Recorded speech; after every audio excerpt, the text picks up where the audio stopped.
Oscar صاحب یہ ارشاد فرمائیے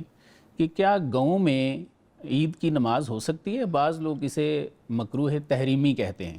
اور دوسرا یہ ارشاد فرمائیے کہ اگر کوئی بڑا گاؤں ہے اور اس میں لوگ کہتے ہیں، فتویٰ دیتے ہیں علماء جو ہیں کہ یہاں پہ عید کی نماز ہو سکتی ہے، تو ایک اور سوال بھی آج کل گردش کرتا ہے کہ کیا مسجد میں نماز پڑھنی چاہیے یا کھلے میدان میں پڑھنی چاہیے؟ سر بسم اللہ الرحمن الرحیم، بہت شکریہ۔ اور سب سے پہلے تو ایک خوشی کا موقع ہے اور عید کا تہوار ہے، اس حوالے سے میں تمام پوری امت مسلمہ کو مبارکباد پیش کرتا ہوں۔ بہت شکریہ سر۔ اور دعا ہے پروردگار عالم ہمیں جیسے ماہ مبارک رمضان گزرا ہے اس کی برکتیں، رحمتیں، اور جس طرح سے خدا کی عبادت ہوئی، بندگی ہوئی، جی سر، اسی تسلسل کے ساتھ یہ جذبہ جو ہے عبادت کا آگے آمین۔ جاری رہے۔ جی دیکھیے، جہاں تک آپ کا سوال ہے کہ گاؤں میں جی جی عید الفطر کی نماز جو ہے وہ جی پڑھنی چاہیے یا مکروہ تحریمی ہے، ہمارے ہاں کسی بھی جگہ پہ نماز عید ادا کی جا سکتی ہے، ٹھیک ہے، چاہے وہ گاؤں ہو، قصبہ ہو، بڑا شہر ہو، چھوٹی آبادی ہو۔ صحیح، اور لیکن ہاں، اس میں یہ بعض علماء نے یہ فرمایا ہے کہ چونکہ عید کی جو نماز ہے اس کا بیسیکلی فلسفہ اور حکمت یہ ہے کہ ایک بڑا اجتماع ہو، شان و شوکت ہو اس میں، جی اور اس میں روب ہو صحیح، تاکہ دشمنان اسلام پر روب طاری ہو۔ تو وہ فلسفہ اور حکمت حاصل کرنے کے لیے بہتر یہ ہے کہ اگر بڑا اجتماع ہو تو وہاں پر زیادہ اس کی فضیلت بھی ہے، صحیح۔ لیکن نماز ادا کی جا سکتی ہے کسی بھی گاؤں جگہ۔ میں ایک لوگ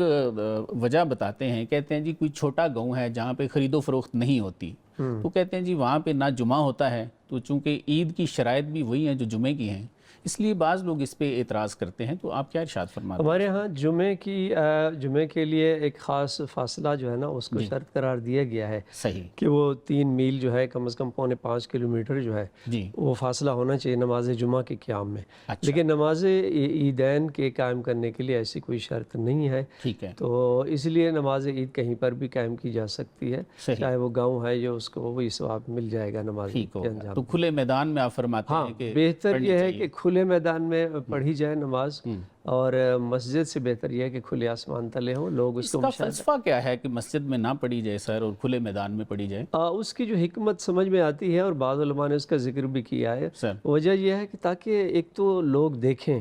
کہ ایک جوک در جوک لوگ نکل رہے ہیں نماز عید کے لیے پوری تیاری کے ساتھ، کہ اسلام کا ایک جو عظیم تہوار ہے اس کو سیلیبریٹ کر رہے ہیں لوگ۔ صحیح، اور پھر کیسے سیلیبریٹ کر رہے ہیں کہ چاہے وہ جتنا بڑا تہوار ہو، خوشی کا دن ہو، اس میں اللہ کی اطاعت اور اللہ کی عبادت جو ہے اس کی جھلک نظر آنی چاہیے۔ صحیح، تو لوگ جب جائیں گے مساجد کی طرف یا کھلے آسمان میں، جہاں کھلے آسمان میں پڑھنے کے جو زیادہ حکم ہے،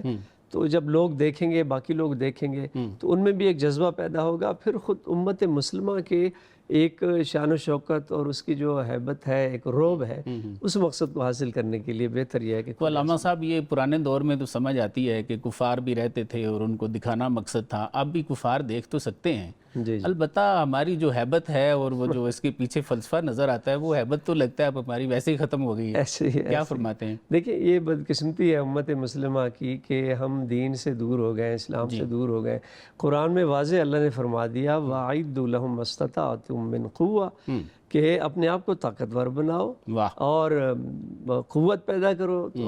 کیوں؟ اس لیے جنگ لڑنے کے لیے نہیں، حتیٰ یہاں تک کہا گیا کہ تمہارے پاس جدید قسم کا، اس زمانے میں گھوڑے ہوتے تھے، ہاں گھوڑے تیز رفتار گھوڑے ہونے چاہیے، بالکل، یعنی آج کے زمانے میں آپ کے پاس ٹیکنالوجی ہو، آپ کے پاس ایٹم ہو، سب کچھ ہو، کس لیے؟ جنگ لڑنے کے لیے نہیں، تُرْهِبُونَ بِهِ عَدُوَّ اللَّهِ وَعَدُوَّكُمْ، واہ، تاکہ دشمنان اسلام کے جو دلوں پر روب طاری ہو، تمہاری ہیبت ہو۔ بالکل تو ایسے، اصل وہ شان و شوکت، کاش امت مسلمہ اگر متحد ہوتی، یکجا ہوتی، اور دینی جو اصول ہیں، اسلام کی تعلیمات ہیں، اس پر عمل پیرا ہوتی، تو آج بھی یہ مقصد حاصل کیا جا سکتا تھا۔ بالکل ایسے، لیکن بدقسمتی سے چونکہ ہم نے غیر ہمارے اوپر مسلط ہو گئے، جی اور کفار و مشرکین کی مداخلت جو ہے وہ